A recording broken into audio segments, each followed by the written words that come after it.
আসসালামু আলাইকুম ভাই। এই যে বাইরে ওই দেখেন 12 ভোল্টের দুইটা প্যানেল লাগাইছি, টেস্টিং করতেছি। 24 ভোল্ট করছি তো করে দেখেন প্যানেল থেকে আমার আসতেছে হলো 1/2 অ্যাম্পিয়ারও না, 0.45 অ্যাম্পিয়ার, মানে 1 অ্যাম্পিয়ারও না।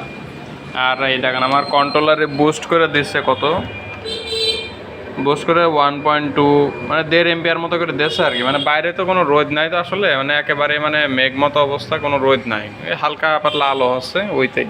তাতে মনে করেন এই যে 1.2, এতক্ষণ 1.5 দিচ্ছিল, এখন ভোল্টেজ আরও কমে গেছে, সেই জন্য আর কি। মানে দেখেন 0.45, এটা তো কোনো অ্যাম্পিয়ার না আসলে, মূলত 5 অ্যাম্পিয়ার 7 অ্যাম্পিয়ার না হলে তার এমপিপিটি কাজ করতে পারে না।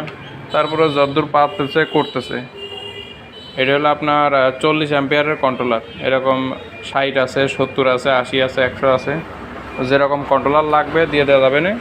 আর কন্ট্রোলারের বক্স হবে এরকম, এই বক্সের ভিতরে এখানে ডিসপ্লে আর এখানে সুইচ অপশন, আর এদিকে আপনার এই যে ব্যাক সাইড দিয়ে কানেকশনের জন্য সিস্টেম করা থাকবে।